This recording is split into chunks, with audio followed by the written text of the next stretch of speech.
ഈ ഹരിതകർമ്മസേന നമ്മളെ വീടുകളിൽ വന്ന് പ്ലാസ്റ്റിക്കുകൾ ശേഖരിക്കുന്നതിന് നമ്മൾ ഫീസ് കൊടുക്കേണ്ട ആവശ്യകതയുണ്ടോ? അങ്ങനെ നിയമമുണ്ടോ കൊടുക്കണമെന്ന്? അതുപോലെ തന്നെ അവർ കടകളിൽ 50 രൂപയായിരുന്നു ആദ്യം പറഞ്ഞിട്ടുള്ളത്. കടകളിൽ വന്നിട്ട് 100 രൂപ വാങ്ങിച്ചിട്ട് ബാർകോഡിൽ സ്കാൻ ചെയ്ത് പോകുന്നുണ്ട്. നമുക്ക് മെസ്സേജ് വരും, അതാണ് നമ്മൾ എടുത്തു വെക്കേണ്ടതെന്നും പറഞ്ഞു. അപ്പോൾ പിന്നെ അടുത്ത തവണ ലൈസൻസ് കാര്യങ്ങൾക്കെല്ലാം ചെല്ലുമ്പോൾ അതിൻ്റെ റെസീറ്റ് എവിടെ, ബില്ല് എവിടെ എന്ന് അവർ ചോദിക്കും. അപ്പോൾ നമ്മൾ എന്ത് വെച്ചാൽ കാണിച്ചു കൊടുക്കുക. ഇത് മാസം മാസം മെസ്സേജ് നമുക്ക് എടുത്തു വെക്കാൻ പറ്റുമോ? അല്ലെങ്കിൽ നികുതിൻ്റെ കൂടെ ഈ ബില്ല് അടക്കേണ്ടി വരും എന്നും പറയുന്നു. എന്താണ് ഇതിൻ്റെ സത്യാവസ്ഥ? പൈസ വാങ്ങിച്ചിട്ട് പോകുന്നുണ്ട് കടയിൽ നിന്ന്. കടകളിൽ നിന്നാകുമ്പോൾ 100 രൂപ വാങ്ങിച്ചിട്ട് അവർ പോകുന്നുണ്ട്. വേസ്റ്റ് ഉണ്ടെങ്കിലും ഇല്ലെങ്കിലും പൈസ വാങ്ങിച്ചിട്ട് പോകുന്നുണ്ട്. ബാർകോഡ് സ്കാൻ ചെയ്തിട്ട് പോകും. നമുക്ക് റിപ്ലൈ മെസ്സേജ് ഒന്നും അവരോട് പറഞ്ഞു. ഒരു അവിടെ പോയിട്ട് അപ്ഡേറ്റ് ചെയ്തിട്ട് മെസ്സേജ് വരുമെന്നും പറഞ്ഞു. മെസ്സേജ് ഒന്നും വന്ന് കാണുന്നില്ല. അതുപോലെ തന്നെ ഈ ഹരിതകർമ്മസേനയ്ക്ക് യൂസർ ഫീ കൊടുക്കാഞ്ഞാൽ പഞ്ചായത്ത് നൽകുന്ന സേവനങ്ങൾ അല്ലെങ്കിൽ പഞ്ചായത്ത് നൽകേണ്ട സേവനങ്ങൾ ലഭിക്കില്ല എന്ന് പറഞ്ഞിട്ട് അനൗൺസ് ചെയ്ത് പോകുന്നുണ്ട്. അങ്ങനെ ഒരു നിയമമുണ്ടോ? നമ്മളിപ്പോൾ ഹരിതകർമ്മസേനയ്ക്ക് 50 രൂപ അല്ലെങ്കിൽ 100 രൂപ കൊടുത്തിട്ടില്ല എന്നുണ്ടെങ്കിൽ നമുക്ക് നൽകേണ്ട സേവനങ്ങൾ, സർക്കാർ തലത്തിൽ നിന്നുള്ള സേവനങ്ങൾ നൽകില്ല എന്ന് പറയാനുള്ള ഉത്തരവാദിത്വം പഞ്ചായത്തിനുണ്ടോ? ഇവിടെ ഒരു വീട്ടിന് 200 രൂപയാണ് ഒരു മാസം വേസ്റ്റ് എടുക്കുന്നതിന്. അത് അവരൊരു കാർഡിൽ ടിക്ക് ചെയ്ത് തരികയും ചെയ്യും. ആ കാർഡ് കൊടുത്തു കഴിഞ്ഞാൽ അതിലെ നമുക്ക് കോർപ്പറേഷനിൽ നിന്ന് എന്തെങ്കിലും ആനുകൂല്യം കിട്ടാനും ബാങ്ക് ലോൺ കിട്ടുകയുള്ളൂ എന്നൊക്കെയാണ് പറയണത്. കുടുംബശ്രീയിൽ ഒരു ലോൺ അപേക്ഷിക്കാനായിട്ട് നമ്മൾ പോകുമ്പോൾ ADCCDCയുടെ ഒപ്പിനോടൊപ്പം ഈ കാർഡും കൊണ്ട് ഏൽപ്പിക്കണമെന്നാണ് ADCCDC ഒക്കെ പറയുന്നത്. എൻ്റെ സത്യാവസ്ഥ എന്താണെന്ന് ദൈവത്തിന് തന്നെ അറിയാം. ഹരിതസേനയുടെ ശമ്പളം നമ്മുടെ വീട്ടുകാർ കൊടുക്കണം തന്നെയാണ്. അത് കോർപ്പറേഷനിൽ നിന്നും ഇതുവരയ്ക്കും അവർക്ക് ഒരു ആനുകൂല്യം കിട്ടിയിട്ടേ ഇല്ല നിയമപരമായി. ഇതും ഒരു അഴിമതിയല്ലേ? അതും ഇങ്ങനെയുള്ള കാര്യങ്ങളൊക്കെ നിർത്തലാക്കാൻ നോക്കുക. ഇത് കേരള സാമൂഹ്യ ക്ഷേമ വകുപ്പ് പുറത്തിറക്കിയിട്ടുള്ള പൗരാവകാശ രേഖയാണ്. ഇതിൽ 6ാമത്തെ വരിയൊന്ന് നോക്കുക. ഇപ്പോൾ യൂസർ ഫീ വെച്ച് ഹരിതകർമ്മസേന വഴി നടപ്പിലാക്കുന്ന ക്ലീനിങ് പ്രോഗ്രാം ഉണ്ടല്ലോ, അത് യഥാർത്ഥത്തിൽ പഞ്ചായത്തിൻ്റെ കടമയാണ്, ചുമതലയാണ്. അപ്പോൾ പിന്നെ എന്തുകൊണ്ടാണ് അവർ നമ്മളിൽ നിന്ന് അഡീഷണൽ ഫീസ് വാങ്ങിക്കുന്നത്? ഈ ഒരൊറ്റ പോയിന്റ് തന്നെ മതി അവർ ചെയ്യുന്ന ഇല്ലീഗലായിട്ടുള്ള ആക്ടിവിറ്റിയെ ആളുകൾക്ക് എതിർക്കാനോ അല്ലെങ്കിൽ കോടതിയിൽ നിന്ന് നല്ല അനുകൂലമായിട്ടുള്ളൊരു വിധി ഉണ്ടാക്കാനോ കഴിയും. അപ്പോൾ നിങ്ങളിതെല്ലാം എല്ലാവരും മനസ്സിലാക്കുക. ഇതിന് പറഞ്ഞത് ശരിയാണോ, ഈ കാര്യങ്ങൾ പറഞ്ഞിരിക്കുന്നത് ശരിയാണോ എന്ന് പരിശോധിക്കുക. ആ പൗരാവകാശ രേഖ ഞാൻ വേണിച്ചാൽ അങ്ങോട്ടേക്ക് അയച്ചു തരാം, നമ്മുടെ ഗ്രൂപ്പിലേക്ക് അയക്കാം. എല്ലാവരും ഒന്ന് ഷെയർ ചെയ്യുക. ഇത് നമ്മുടെയൊക്കെ വീടുകളിൽ ഉണ്ടാക്കുക. കാരണം നമുക്കിത് കൊടുക്കേണ്ട കാര്യം ഉണ്ടോ ഇല്ലയോ എന്നുള്ളത് ഓരോരുത്തർ തീരുമാനിക്കുക. അവർ കാലാകാലങ്ങളിൽ മാറ്റിയ ചട്ടങ്ങളൊക്കെ ഉണ്ടാക്കുകയാണെങ്കിലും ഇതെല്ലാം ഭരണഘടനാപരമായ ഒരു പൗരൻ്റെ അവകാശങ്ങളാണ്. ആ അവകാശങ്ങൾക്ക് ഫീസ് വാങ്ങിക്കുക എന്ന് പറയുമ്പോൾ പിന്നെ നമ്മൾ വേറെ നികുതി കൊടുക്കുന്ന പിന്നെ എന്തിനാ? ഇതാണ് നമ്മൾ ചോദ്യം ചെയ്യേണ്ടത്. ഒരു പഞ്ചായത്തിൻ്റെ ഭരണസമിതിയേക്കാൾ അധികാരമുള്ള ഒരു സമിതിയാണ് ഗ്രാമസഭ. ഇപ്പോൾ ഹരിതസേനയെ നിയമിക്കുന്നുണ്ടെന്ന് പറഞ്ഞു കഴിഞ്ഞാൽ ഗ്രാമസഭ തീരുമാനങ്ങൾക്ക് അടിസ്ഥാനത്തിൽ പഞ്ചായത്ത് കമ്മിറ്റി ആലോചിച്ചാണ് ചെയ്യേണ്ടത്. ഇത് ഗ്രാമസഭയിൽ അവതരിപ്പിച്ചിട്ടുണ്ടോ എന്ന് പരിശോധിക്കണം. ഏറ്റവും നമ്മളെല്ലാവരും മനസ്സിലാക്കേണ്ട ഒരു കാര്യം എന്ന് പറഞ്ഞാൽ ഗ്രാമസഭയിൽ എടുക്കുന്ന തീരുമാനങ്ങൾക്ക് വിധേയപ്പെട്ട് മാത്രമേ പഞ്ചായത്ത് ഭരണസമിതിക്ക് മുന്നോട്ട് പോകാൻ പറ്റത്തുള്ളൂ. എന്ന് പറഞ്ഞ് നിയമവിരുദ്ധമായിട്ടുള്ളൊരു തീരുമാനം ഗ്രാമസഭയിൽ എടുക്കാൻ പറ്റത്തില്ല. ഗ്രാമസഭയിൽ എടുക്കുന്ന തീരുമാനത്തിന് ഭൂരിപക്ഷത്തിൻ്റെ അംഗീകാരം ഉണ്ടോ എന്ന് പരിശോധിക്കും. അതിൽ എടുക്കുന്ന ഗുണഭോക്തൃ ലിസ്റ്റായാലും മറ്റുള്ള കാര്യങ്ങൾക്ക് എല്ലാത്തിൻ്റെയും എന്ന് വെച്ചാൽ സോഷ്യൽ ഓഡിറ്റ് പോലും, ഫസ്റ്റിലത്തെ ഓഡിറ്റ് പോലും ഗ്രാമസഭയ്ക്കാണ് പറഞ്ഞിരിക്കുന്നത്. അതുപോലെ തന്നെ പഞ്ചായത്ത് കമ്മിറ്റിയുടെ മിനിറ്റ്സുകൾ ഏത് വ്യക്തിക്ക് വേണമെങ്കിലും നമുക്ക് അതിൻ്റെ ഫോട്ടോ കോപ്പിയുടെ പൈസ അടച്ചു കഴിഞ്ഞാൽ ഈ കോപ്പി നമുക്ക് തരണമെന്നാണ്. അപ്പോൾ അങ്ങനെയുള്ളപ്പോൾ ഹരിത കർമ്മസേനയുടെ പേരിൽ പൈസ പിരിക്കാനൊന്നും അങ്ങനെയൊന്നും പറ്റത്തില്ലത്. അതും അവർ പൈസ പിരിക്കുന്നത് എങ്ങനെയാണെന്ന് വെച്ചാൽ ഒരു ഏരിയയിൽ നിന്ന് ഒരു വീട്ടിൽ നിന്നായാലും ഒരു കവറിന്, അതായത് ഒരു ചാക്കിന് വീടുകളിൽ നിന്നാണെങ്കിൽ 50 രൂപ, കടകളിൽ നിന്നാണെങ്കിൽ 100 രൂപ. അത് രണ്ടാമതൊരു ചാക്കുണ്ടെങ്കിൽ അതിനും അഡീഷണൽ വേറെ 50, വേറെ 100 അങ്ങനെ കൊടുക്കണം എന്നാണ് അവർ പറയുന്നത്. അതായത് 1, 2, 3 ഉണ്ടെങ്കിൽ അത് എത്ര എണ്ണുണ്ടോ അത്രത്തിന് പൈസ എക്സ്ട്രാ കൊടുക്കണം. അപ്പോൾ നമ്മൾ കൊടുക്കുന്നത് ഒരു ചാക്കായിരിക്കണം, അതിൻ്റെ മേലുണ്ടെങ്കിൽ അതിൻ്റെ മേലുള്ളതിൻ്റെ പൈസ അടക്കണം. അങ്ങനെയൊക്കെ നിലവിലുണ്ടോ? ആ പൈസ അടച്ചാലേ അവർ അത് എടുക്കുകയുള്ളൂ.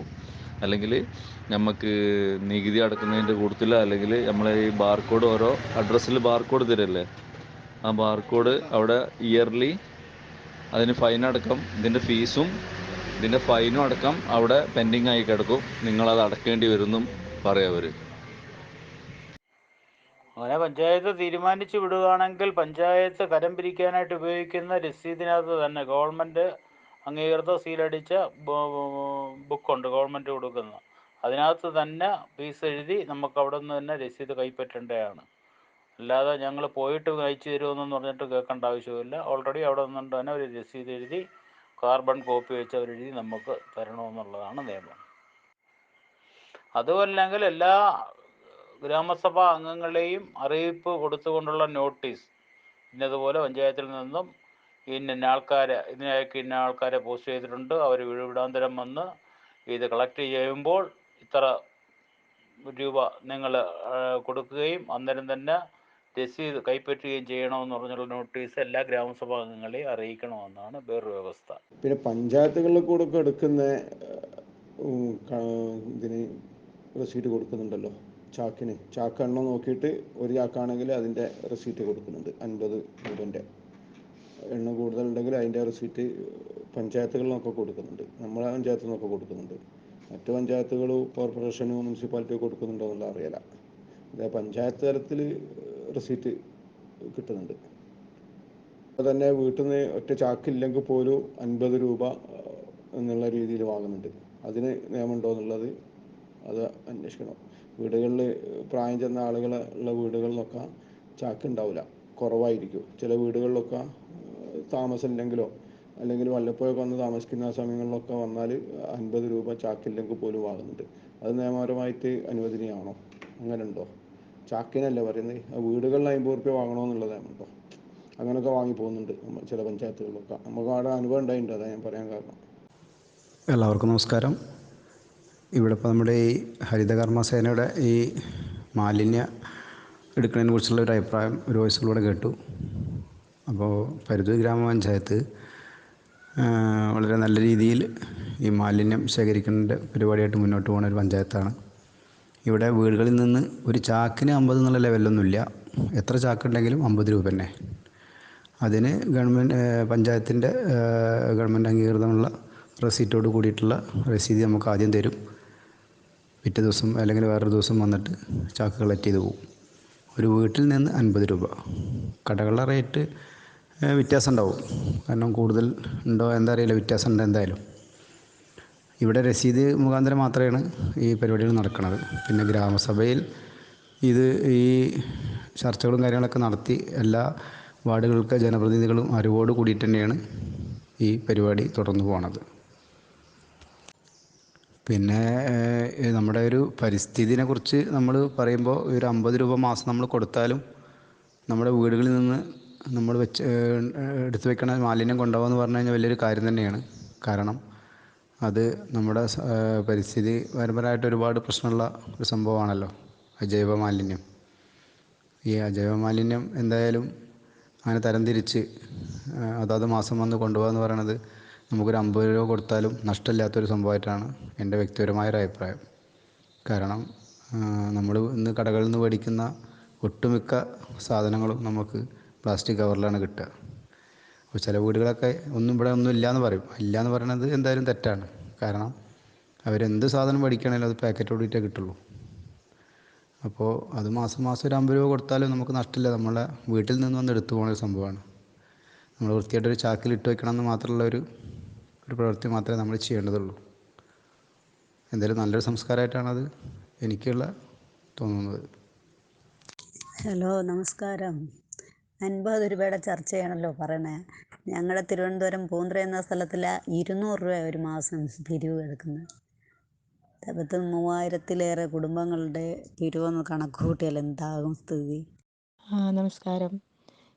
അവർ പഞ്ചായത്തിൽ നിന്ന് ചില്ലുകളൊന്നും എടുക്കാറില്ല, ചില്ലെടുക്കാറില്ല. അതുപോലെ ചില സാധനങ്ങളൊന്നും അവരെടുക്കാറില്ല, കൊണ്ടുപോകാറില്ല. കുപ്പിച്ചില്ലൊക്കെ അവർക്ക് പറ്റില്ല എന്നാണ് അവർ പറഞ്ഞിട്ടുള്ളത്. ഇവിടെ ഇരിക്കുകയാണ്, അതൊന്നും അവർ കൊണ്ടുപോകാറില്ല. പിന്നെ മറ്റുള്ള വസ്തുക്കളൊക്കെ നമ്മൾ വൃത്തിയാക്കി കവറുകളൊക്കെ കഴുകി വൃത്തിയാക്കി കൊടുക്കണം. പിന്നെ വീട്ടുകളിൽ നിന്ന് 50 രൂപ കൊടുക്കണം. കടയിൽ നിന്നാകുമ്പോഴും എല്ലാം തിരഞ്ഞ് നമ്മൾ കൊടുക്കണം. അങ്ങനെയൊക്കെ ഒരു നിയമമാണ്. അതാണ് ഞാൻ പറഞ്ഞത്. അങ്ങനെ പഞ്ചായത്തിൽ നിന്ന് വരുമ്പോൾ നമ്മൾ 100 രൂപ കൊടുക്കുന്നുണ്ട്. പക്ഷെ നമ്മൾ വേസ്റ്റൊക്കെ കൊടുക്കണം. അത് പേപ്പർ വേറെ, മറ്റുള്ളത് വേറെ, അങ്ങനെയാണ് കൊടുക്കേണ്ടത്. അതുപോലെ ചില്ലുകളൊന്നും അവർക്ക് പറ്റില്ല. ചില്ലെടുക്കില്ല. കുറേ വേറെ എന്തൊക്കെയോ സാധനങ്ങളുണ്ട്, അതൊന്നും അവരെടുക്കില്ല. അതുപോലെ ഈ പൊട്ടിയ നമ്മളെ മറ്റേ ഈ എന്താ പറയുക, ഈ ക്ലോസറ്റുകൾ അങ്ങനത്തെ സാധനങ്ങളൊന്നും അവർ എടുക്കാറില്ല. അതൊക്കെ ഇവിടെ കൊണ്ടുവന്ന് ഓരോരുത്തർ വെച്ചിട്ട് അത് അവിടെ തന്നെ വേസ്റ്റ് പോലെ ആ വഴിയരികിൽ അങ്ങനെ ഇരിക്കും. ഒക്കെ റോഡിൽ കൊണ്ടുപോയി കൂട്ടും. അത് കൂട്ടിയിട്ട് കഴിഞ്ഞാൽ അതൊന്നും അവർ കൊണ്ടുപോകാറില്ല. പ്ലാസ്റ്റിക് ഐറ്റംസുകൾ കൊണ്ടുപോകാറുണ്ട്. അതുപോലെ മറ്റുള്ള അങ്ങനെയുള്ള സാധനങ്ങളൊക്കെ കൊണ്ടുപോകാറുണ്ട്. ചില്ലും ഇങ്ങനെയുള്ള സാധനങ്ങളൊന്നും അവർ എടുത്തിട്ടില്ല ഇതുവരെ. ഇനി അത് നിയമം ഉണ്ടോയെന്ന് എനിക്കറിയില്ല. ഇനി എടുക്കുമെന്നും അറിയില്ല. ഇതുവരെ എടുത്തിട്ടില്ല. ഇനിയിപ്പോൾ ഇനി മുതൽ എടുക്കുന്നുണ്ടോയെന്ന് അറിയില്ല.